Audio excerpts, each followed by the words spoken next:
Magandang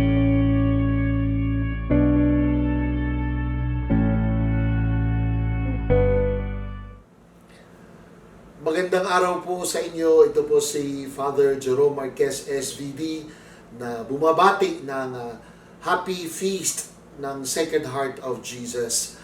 At maraming salamat kay Father Vic Apasible sa imbitasyon na ito na makausap kayo, puso sa puso. Kanina po, gumawa na ako ng isang recorded tape message. Pero nung mabasa ko uli yung kanyang chat sa akin, sabi niya, wag galing sa utak, kundi galing sa puso. Ang alam ko, narito rin yung puso. Yan. Pero kaya umulit po ako ngayon at sana masabi ko yung gustong sabihin ng puso ko sa diwa ng ating mga pagninilay sa kapistahan ni Sacred Heart. At gusto kong gamitin yung tatlong mga conversations na nangyari po sa akin sa mga nakaraang araw sa panahon ito ng pandemya. At alam naman niyo yung konteksto nitong pandemyang ito na naka-lockdown tayo, may mga pangamba tayo sa na ma-infect tayo ng virus, at yung humina ang ating mga income, at dumami ang mga nakapila sa mga pantry, etc., etc. At meron akong isang kausap, actually, napakalapit sa akin ng taong ito, at habang kinakausap ko siya, ang dami niyang hinihingi, ang daming kulang, na pati ako ay hinahanapan niya ng aking mga pagkukulang bilang tao, bilang pare. Tapos habang naririnig ko siya, parang ang bigat pakinggan pala kapag ang taong kausap mo, ang block na nakaharap sa'yo ay yung mga hindi mo nagawa, yung dapat mong ginagawa, yung kakulangan mo, na practically ang hirap pakinggan. Kaya sabi ko, siguro po parang pwede bang palitan naman natin yung diwa na nangyayari sa paligid natin? Pwede ba naman gawin naman nating good vibes lang? Hindi naman parang kalimutan yung mga masasama at pangit, pero hindi po ba natin pwedeng simulan ng mga being grateful haang doon sa meron tayo? So, tinanong ko siya kung anong mga bagay ang grateful siya. Sabi niya, itong anak kong ito, pero ganitong ginagawa niya. Itong anak ko ito, pero kahit na hiningan ko siya ng mga positibo, naging negatibo pa rin. Kaya sabi ko, nice, sandali lang po. Bago nyo pakawalan yung mga dapat na ginagawa, pwede bang anong mabuti pong nagawa niya? So, it shook me kasi sabi ko, ako, ganun din ba ako? Very positive din ba ako sa buhay? Nakikita ko rin ba yung magagandang nangyayari sa kabila ng masasamang umiikot sa paligid, no? Pero hindi ko maitatanggi na it's worth being grateful, eh. It's worth knowing new things and good things and happy things and things that are good to the heart na nangyayari. Kasi alam niyo po, meron akong isang parishioner dati when I was still the pastor of the Shrine of Sacred Heart in Cubao, Diocese of Cubao. Tapos may kaya siya, no? Tapos naalala ko lamang po kasi kapag after the Mass, umaakyat siya dun sa altar. Lumalapit siya dun sa tabernacle. Tapos nakikipag-usap siya dun sa harap ng tabernakulo sa Diyos. Tapos minsan naitanong ko sa kanya, sabi ko, Nay, bakit ang tagal-tagal mo sa tabernakulo? Ano bang sinasabi mo kay Lord? Sabi niya, alam mo, Father, kinakausap ko dyan si Sacred Heart. At wala akong ginagawa. Hindi ako humihingi. Kasi pakiramdam ko na ibigay na niya lahat, eh. Nagpapasalamat lang ako. So it was a spirituality of gratitude. Napakalakas tong impact sa akin na hanggang ngayon binibitbit ko yung conversation na yun doon sa matanda na sa kabila ng lahat, well, he is quite comfortable. Pero she could have asked for more, eh. Kasi alam ko may pinagdaraanan din yung pamilya niya, yung negosyo niya, yung health niya. She has all the reasons to ask. Pero she has rather by that inspiration of the Sacred Heart, a heart that is so grateful to God. And I think that is the virus that has infected me in knowing the Sacred Heart. Tingin ko yun yung ayaw ko na may bakuna. Dapat yun yung totoong virus na kumakalat sa akin na gusto ko rin ibakuna sa iba. Be grateful. Kasi lalo itong mga panahon na walang tayong trabaho, kulang ang ating budget, at lalo tigit may mga nangyayari sa ating kapaligiran, the more we may miss to be grateful to God, beginning with God. And so, siguro tama nga yung turo sa atin ng matatanda bago lumampas ang gabi, makapagpasalamat sa Diyos.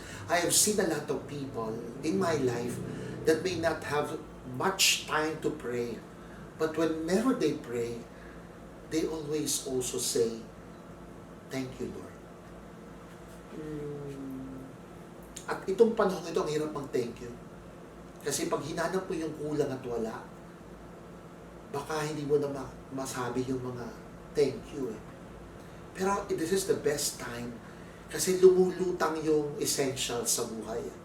Thank you, Lord, dahil buhay pa kami. Thank you, Lord, dahil kahit may coronavirus na member kami dito sa bahay namin, quarantine lang kami. At ngayon, dahil nung mga nakaraan, meron nang nagka-virus sa amin, alam na namin kung how to deal with this COVID infection. Positive pa rin. Thank you, Lord, dahil despite the fact na nabawasan ang lahat, even yung pwede kong itulong sa iba, pero nakakatulong pa rin. Meron pa rin handang tumulong. Thank you, Lord. Ang daming maliliit na bagay na nakita ko na just be grateful. Alam nyo ngayon, itong 2021, yung meron po akong foundation for alternative learning system, yung mga out-of-school youth at saka non-literate adults na ibinabalik namin na magtapos ng basic education. You know, to our surprise, itong taon ng pandemya, 2021, ngayon kami may pinakamaraming graduates. Close to 785. Wow! Ay, paano ko di magiging masaya niyan? Dahil yung pinagpagura namin ng samahan ng mga guro, ng DepEd, ng Arnold Johnson Catholic Mission Foundation, ng mga benefactors, 785 graduates. Paano hindi ako magiging masaya? And it's nice when we see those grateful things. It is a light and a light to our lives. Di ba? Napapangiti tayo, napapatawa tayo, gumagaan ang buhay natin. Kaysa magmugto tayo at maghanap ng wala at kulang, na pagkadami-dami nga, hindi ka sasaya, hindi ka gagaan.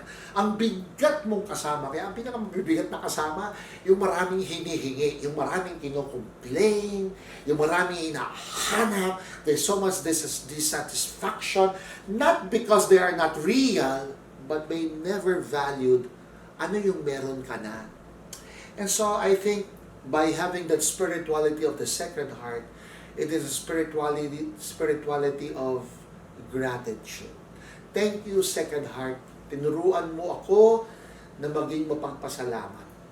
Paminsan po, consciously, pag may isang favor ako nakukuha, parang automatic, thank you. Pag naririnig ko, sabi ko, uy, thank you ako. Kung nakakapag-thank you ako sa sino mang tao na napaka-benevolent ng ginagawa sa akin, I think much more with God. There is so much God's grace and benevolence that we can be grateful. And that has been what the image of the Sacred Heart is. Pero, puntahan ko rin yung isa ko pang conversation ko, no? Naalala ko lamang kasi itong taong ng pandemya, last year, 2020, tatlo sa mga significant persons sa buhay ko ang nawala. Well, una yung tatay ko, not because of COVID, but he died at COVID times. At ang hirap na mamatay sa panahon ng pandemya kasi that was early April. Kaka-lockdown lang natin ng March. So, hindi po natin kilala yung pandemya. Nung pumasok sa bahay namin yung kukuha ng katawan ng tatay ko, PPE pa para mga galing sa buwan. Gulat na gulat kami. At yung mga kapitbahay namin, nang makita may pumasok na ambulansya sa bahay namin, nasa labas ng kanilang mga bahay, tapos sabi, naku, may COVID doon na namatay, huwag kayong lalapit doon.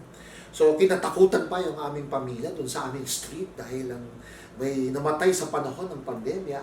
But people were just so scared. Hindi natin alam. Pero to us, it was a deep loss. Kailangan namin i-cremate agad dahil yun ang naaayon sa mga panahon yun kahit hindi siya namatay ng COVID. Pero I think it was also proper. Pero yun din ang gusto ng tatay ko to the last end. Pero walang wait na mahaba, kami-kami lang.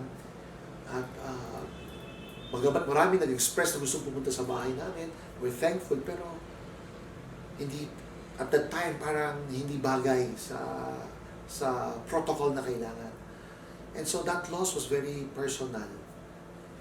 At namatayan pa rin ako ng isang mga lapit na kaibigan na inaasahan namin na makakasama, when a person you can talk with, you can be with, you can be gracious with. Pero pumanaw rin panahon ng pandemya. And it is too sudden, never expected, bigla na lang nawala. Not because of COVID, but because of a sickness. Pero kahit na, no, on these pandemic times, yung distance natin sa isa't isa, the little time that we can share, napakahalaga. At kapag nawala pa, parang kulang. Di ba nararamdaman niya yung kulang? At namatayan din kami ng isa pang kaibigan, this time with COVID. Bagamat may kaya siya, wala, hindi kaya ng pera. When it was severe COVID sickness, talagang in-intubate siya. Hindi ako makapasok sa ospital. I tried to enter, to pray for him. Pero wala, no? Talagang he is so isolated at that place, only with the helping professionals, doctors and nurses. And so when he died, no, all are virtual and online. But the message is clear, no? Maikli lang ang buhay. Yeah, totoo, wala sa ating may control ng mga pangyayari. And one person can simply snap out of your relationship in terms of physical relationship. So parang sinabi sa akin ito na treasure every person that you meet, that you are with. Pag yamanin mo ang sino mang tao na kasama mo pa.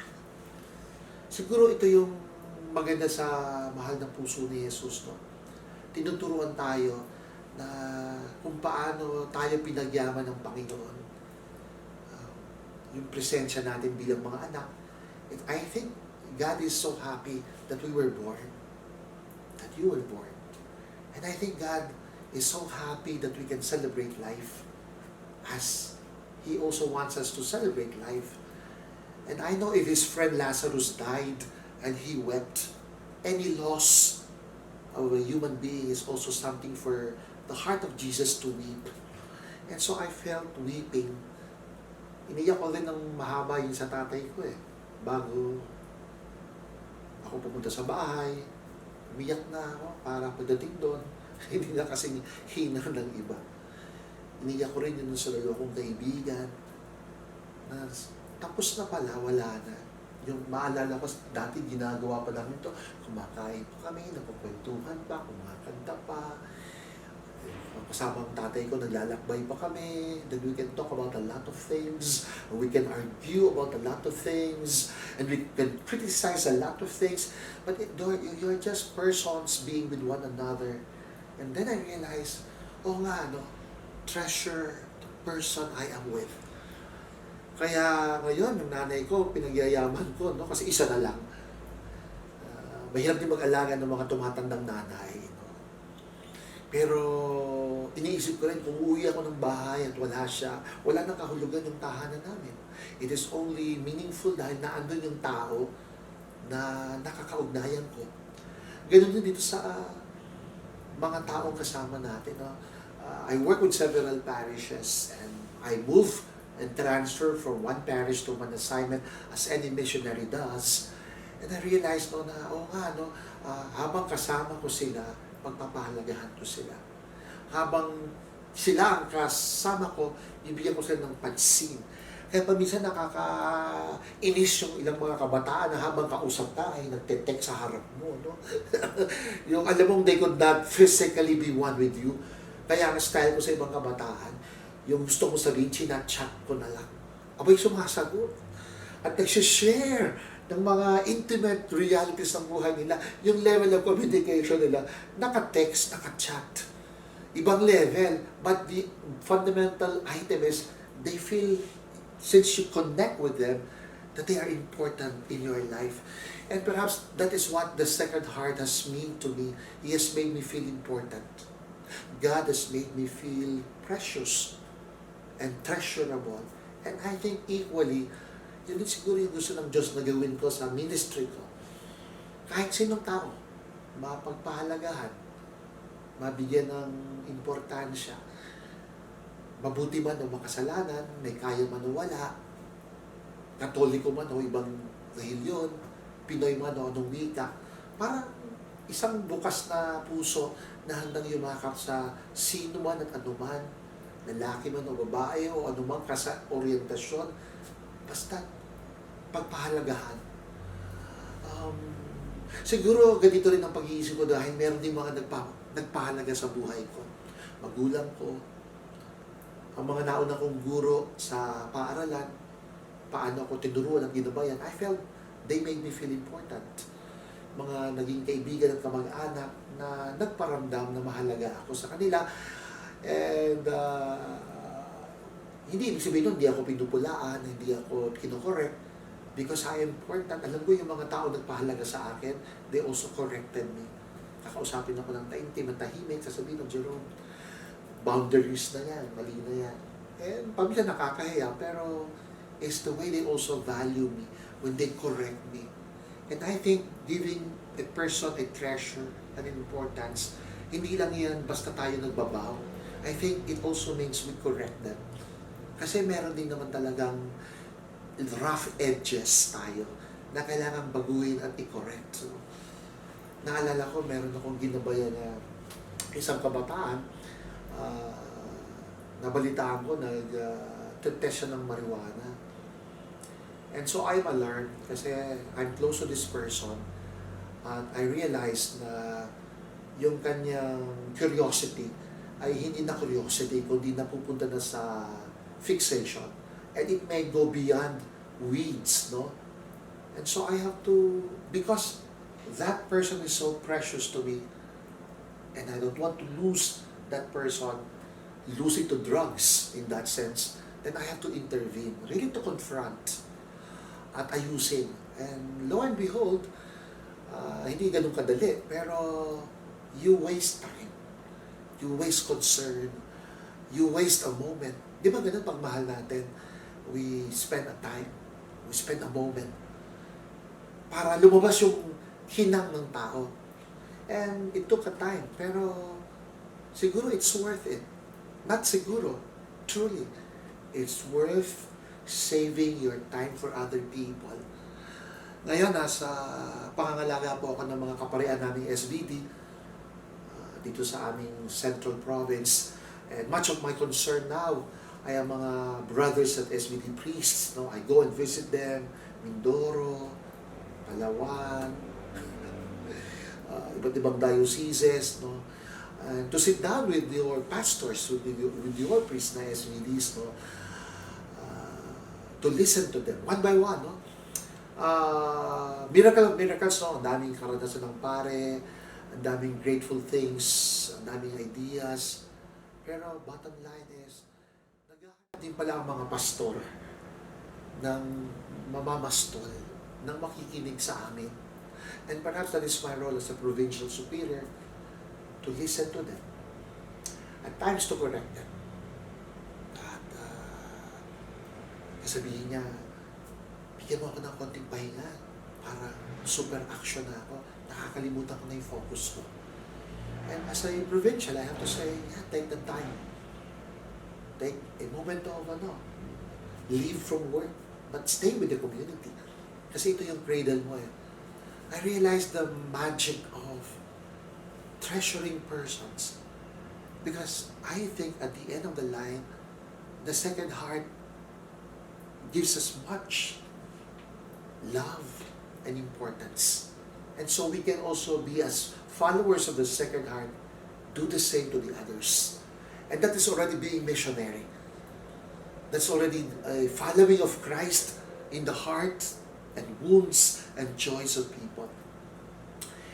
Isa pang conversation na hindi ko makakalimutan na gusto kong isama rito ay yung conversation ko kay Father Flavi, itong ano bang nakalagay rito? Cristo sa Kariton. Kasi may ministry si Father Flavi Villanueva, SVD, sa mga homeless at yung mga victims ng extrajudicial killing. So nagpagawa siya ng isa kasi last year, March, nung meron pang feeding yung Kalinga Foundation ng SVD dito sa Tayuman. And then, bigla na lang nilusog nung barangay captain. Tapos pinagtabuyan yung mga hindi pa, may physical distance, no? Malalayo nga eh. Pero nung time na wala pa mga face mask. Early March pa. Pero yung feeling ng mga, narinig ko rin yung sabi ng mga pinagtabuyan ng mga homeless na ang baba ang sama ng pakiramdam nila na hindi sila tinuring na tao. Na pinagtatabuyan, lumayo kayo rito. May dala kayong mga sakit. Hindi kayo mga taga rito. Tapos naka-megaphone pa. And then, yung feeling ng pastor nila na pinaglaban niya, may mga pulis na pumunta, binargay niya, pumayag naman yung mga pulis, pero marami na rin nangyari. Pero yung pastor na at the time of pandemic, wanting to reach out to sa higit na wala. I feel blessed na makarinig ng mga tao na sa panahon ito ng pandemya, imbis na pagtatago at pananakot na makasalamuha ang iba, pinili na tumaya ang sarili para abutin yung mga wala. And I think that is a challenge of this pandemic. Any parish na hindi tumitingin sa nangangailangan sa kanyang pamayanan, tingin ko nawawala yung parishness niya. Any Christian na nakatingin lang sa sarili niya o sa pamilya niya lang, napakalimitado at hindi nakikita ang higit na kawalan, parang kulang, parang lasong din ng pandemya para bawasan ang ating puso na mangalaga sa iba. And so, I think the heart of Jesus is a challenge to us to reach to those most needing in our context. Kaya, ang ganda ng idea ng pantry eh. Kumuha, magbigay ayon sa kakayahan, kumuha ayon sa pangangailangan. Pero yung mga African po namin, sabi nila, ang rule daw nila sa Africa, pag kukuha ka, tumingin ka muna doon sa pila, sa likod mo. Ibig sabihin, hindi lang sa iyong pangangailangan, sa pangangailangan ng ibang nasa likod mo na nakapila. And perhaps that is the heart of Christ, telling us to be sensitive, and not just to be sensitive, to really make a way na maabot natin at makapagbigay ng anumang kakayanan natin para sa ating mas nangangailangang kapwa. Salamat sa puso ni Jesus. Ito ang puso na na nag-iisip. Sapagkat nakatingin siya sa pagpapahalaga sa kapwa, nakatingin siya para tumugon sa pangangailangan ng iba, at nakatingin siya para kilalanin at magpasalamat sa Diyos na siya nagkakalog ng lahat. Happy Feast, Sacred Heart of Jesus.